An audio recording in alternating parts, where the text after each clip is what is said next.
E aí, pessoal, professor Iago, vamos lá com mais uma aula de artes. E hoje a gente vai falar sobre o Renascimento Cultural, período tal qual que evoluiu cientificamente, artisticamente e todos os meios possíveis da humanidade, com o início por volta do século XIV e seu declínio por volta do século XVI. Então, vamos que vamos. Bem, para todo período acontecer, para todo movimento acontecer, tem os seus antecedentes. Não seria diferente com o Renascimento. A gente teve os antecedentes do Renascimento. A gente teve as Cruzadas, o Renascimento Comercial, a Guerra dos 100 Anos, que não durou 100 anos, hein? E a crise do século XIV. A crise do século XIV trouxe consigo o esgotamento do solo e, com isso, a devastação de floresta, simplesmente para a área de cultivo aumentar. E também tivemos alguns fenômenos naturais que vieram com o prejuízo da terra. Logo, também teve a superexploração dos servos pelos senhores feudais da época, que cobravam mais tributos e queriam mais produção, trazendo assim guerra entre eles mesmos. E esses nobres, quando eles estavam discutindo entre si mesmos, eles queriam mais terra e mais produção agrícola. Logo, a elite estava contra a própria elite, trazendo um desgaste econômico e político extremamente grande, assim fazendo que as revoltas camponesas, que eram de extrema violência, acontecessem com mais frequência, que eram chamadas as jaqueries, vindo também com a cisma do Ocidente, sendo a cisma do Ocidente um período de cisão do papado. Bom, com essa cisão do papado, chegou até ter 3 papas atuando ao mesmo tempo, um em Roma, outro em Avião e outro em Pisa. E esse período só acabou em 1418 com o Concílio de Constância, fazendo assim um papa só retornar ao topo. Fora que um fator extremamente importante estava acontecendo na Europa, que foi a peste negra, que durou bastante tempo, até de 1347 até 1350. Também chamada de peste bubônica, de pneumônica ou de septicêmica. Ela matou 1/3 da população europeia. E assim, a doença assim que contraída poderia te matar em até 3 dias. Isso é, também vendo os padrões sanitários da época. Até porque o europeu naquela época ele não estava ligando muito para a higiene. Fora que veio a diminuição da produção agrícola e artesanal e de contingentes militares, fora a escassez de alimento e bens de consumo. Isso aí, a peste negra, estava acabando com tudo lá na Europa. Alguns exemplos aqui, ó, que a gente pode ver sobre a peste negra. E ela era chamada assim por causa do escurecimento da pele, principalmente dos dedos, que se dava extremamente rápido e a doença matava com uma considerável velocidade. Logo, com o surgimento do pensamento renascentista, ele visou recuperar ideias de valores e conhecimentos da antiguidade clássica. Ele visou voltar ao classicismo, já que estava com o processo de decadência do Império Bizantino e culminando em seu fim em 1453. Fora que teve um desenvolvimento comercial e urbano muito acelerado, que o humanismo cristão, visão de mundo que se dava importância ao teocentrismo e ao racionalismo de forma equivalente. O teocentrismo já estava baixando um pouquinho a força, estava se igualando com o racionalismo. E um contexto de problemas em vários setores e o discreto crescente da igreja. A igreja estava perdendo força. Fora que veio o pioneirismo italiano, né? Com a chegada de artistas bizantinos, eles vieram para a Itália, já que eles estavam fugindo dos ataques do turco ao seu império, e os turcos não eram muito piedosos. O enriquecimento por meio do comércio marítimo, trazendo especiarias, eles estavam pelo Mediterrâneo e estavam começando a essa expansão enorme. E o mecenato, já que era um forte interesse da burguesia pelo seu status e da igreja com seus ideais cristãos, que financiavam os artistas. Bem, e como ele se difundiu?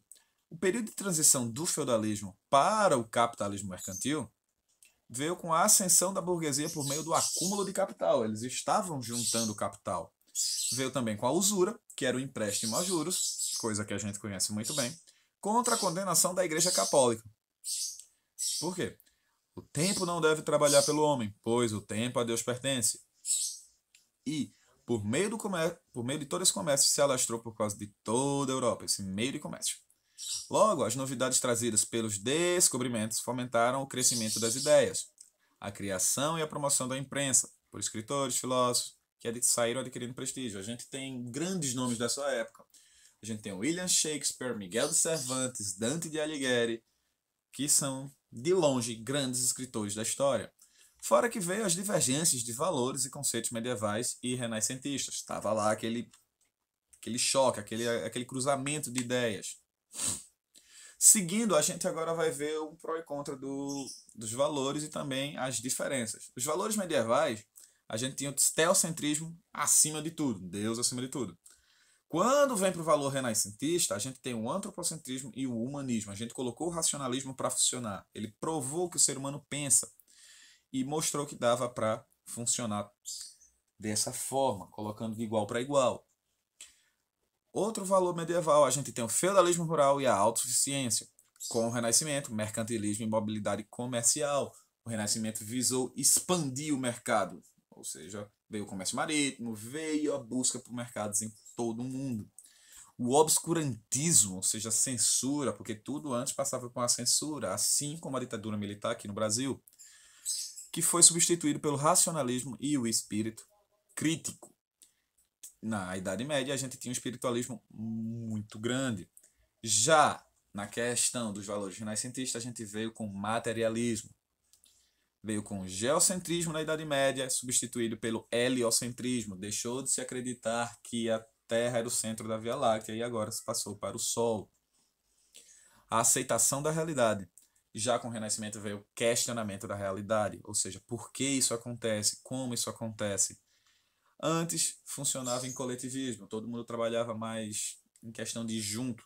Agora, as mentes pensantes funcionavam com o seu individualismo. E na Idade Média a gente tinha uma religiosidade absurda que foi substituída pelo hedonismo e uma nova concepção de tempo. Bem, como eu já havia dito, aqui a gente tem vários nomes no Renascimento e esses nomes são de suma importância para isso. Um Leonardo da Vinci e sua maior obra de conhecimento, como a Gioconda ou a Mona Lisa, e o homem vitruviano, Nicolau Copérnico, com a teoria do heliocentrismo, Galileu Galilei, com a comprovação do modelo de Copérnico, e Johannes Kepler, mostrando que os planetas se movem em órbita elíptica em torno do Sol, Miguel de Cervantes, com Don Quixote, o livro mais vendido da história, William Shakespeare, que trouxe Romeu e Julieta, O Mercador de Veneza, dentre outras obras, como Otelo, Michelangelo Buonarroti, com a pintura da Capela Sistina, Rafael de Sanzio, com o Casamento da Virgem, Donatio de Niccolò, de Bernardo Bardi, chamado de Donatello, com também umas obras chamadas como Davi. Eles foram de suma importância para aquele período de evolução. E se prestar atenção, os 4 grandes artistas têm o mesmo nome das Tartarugas Ninja, mas é ao contrário, elas que têm o mesmo nome que eles, certo? Mas como tudo que acontecia, uma hora tinha que acabar. Então eles começaram a enfraquecer e a evolução do processo das grandes navegações acabou mudando o foco dos investimentos da burguesia, levando as reformas religiosas, apesar de terem sido possíveis graças a uma certa influência do Renascimento, com o Concílio de Trento em 1545, aumentando as propostas das medidas e proibições de censura, as manifestações contrárias a doutrinas de dogmas católicos da Europa, as medidas que saíam inquisitórias, que perseguiam e condenavam dezenas de renascentistas como Galileu e Giordano Bruno, que foi queimado na fogueira. Então a Inquisição voltou com força total nessa questão. Estavam caçando as pessoas que fossem contra a Igreja Católica. Então assim funciona o pensamento renascentista. Então valeu, pessoal, e qualquer coisa, tamo junto.